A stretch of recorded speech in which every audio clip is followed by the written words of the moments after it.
The next question is scales in the piano roll. So this has a little bit to do with the things that I showed you, and it's really helpful to understand how to if you don't have too much music theory, you can also use these tools to help you out a little bit in terms of getting some knowledge about music theory, but also it helps you, especially with scales. It's a really helpful thing to have here in FL Studio, and that's why it's one of the tools that I like the most to composing, to compose, to make beats, is because of these tools, these MIDI tools, because most of the music that I do, most of the beats that I do, they heavily use MIDI. I do also use samples, but most of the times I create my own samples, and those are based on MIDI. So I first record something with my keyboard, and then I sample that sound and reuse it in the track. So that's something that I like to do here. And let's go ahead and create a new project so that I can show you how to do that in FL Studio, how to work with scales in the piano roll.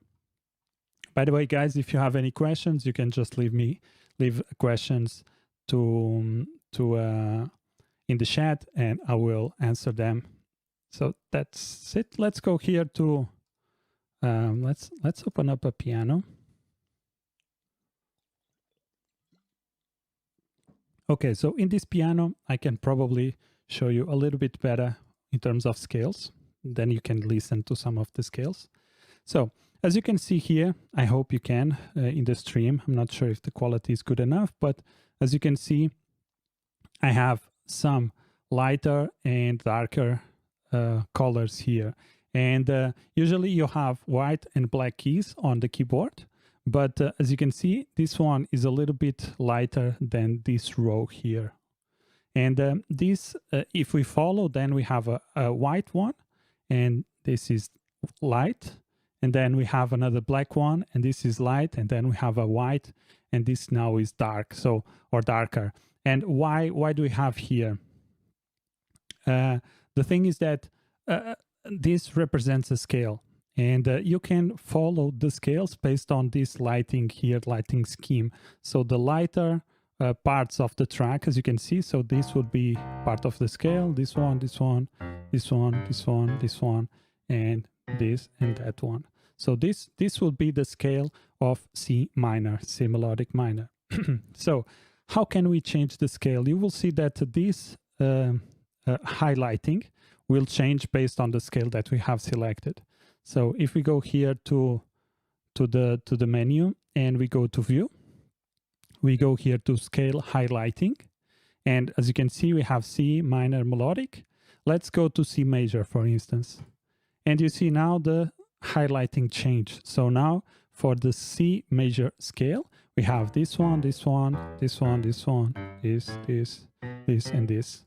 So you can see that there are differences now. And the highlighting here with a lighter and darker color indicates the scale. So if you are making some beats, this is really helpful. So let's say that you want to work with a major scale. Instead of memorizing the major scale, which is at least the C major is the simple one, which is all the white notes or all the white keys. But we don't necessarily have to memorize this, especially with the harder scales. When we start to go, for instance, to let's go here. We have all these scales: pentatonic, harmonic, Hungarian, and Arabic, blues. All these scales sometimes is kind of hard for us to know if we are not trained in classical music or classical music theory. That's kind of hard. So what I like to do usually is to just change the scaling, and that really helps me make the correct notes. So it's really important that all the instruments are in the same scale so that they sound harmonious with each other. So now that I know what are the highlighting here, I can say, okay, so now I just want a C major note. That should be this one. Let me go one octave higher. You see? Now I have this one. And now let's say I want another one. I want to do C minor. And you saw that I had this one here. If I do this, let's play. It also sounds good, but if we follow the scale, this should be here and not there. So let's go one up here.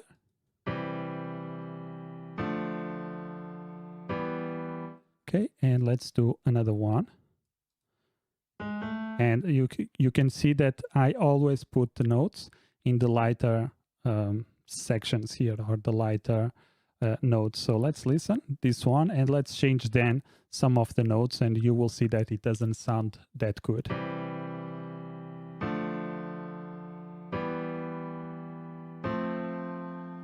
So this one sound harmonious, and let's make this one, I think this one was here, and this one here. So let's listen with this in the wrong places.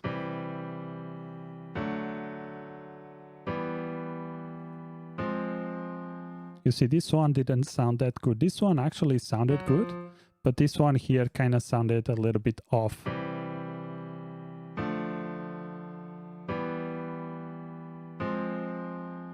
You know, so what we can do is you can always switch.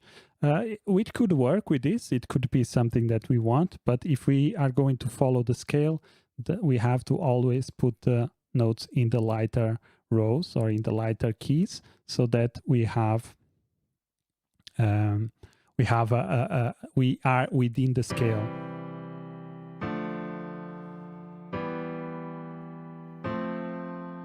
Okay, so that's it in terms of scales. And of course, you can always go here and you can, where is it? View. We can always go here, scale highlighting, and change the root note, and also change the scale. And this is very powerful. It's one of the tools that I use all the time whenever I'm setting up a project or starting a beat. And one thing that you can also do is you can just, it's also a good exercise. You can say, okay, today I'm going to make a G minor track, or a track in the G minor scale. So you can start with, even without starting any chords or anything, you can just go here, G, and then select minor. So we can do that. And what is it here? And melodic minor. And we can start making tracks. We can start making some of the chords.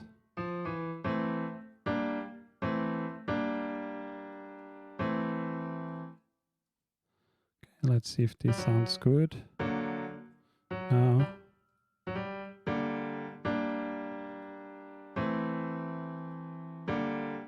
Okay, let me put this one up. No.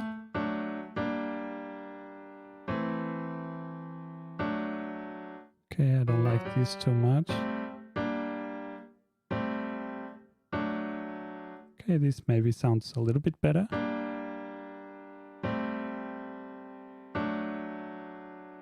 And then we can maybe go something like this.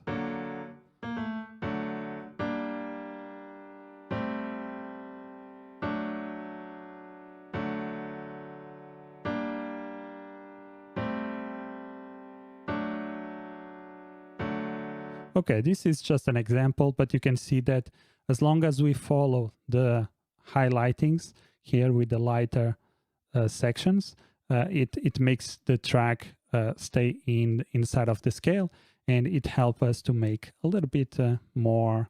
It helps us to be in the scale, which is really, really cool. So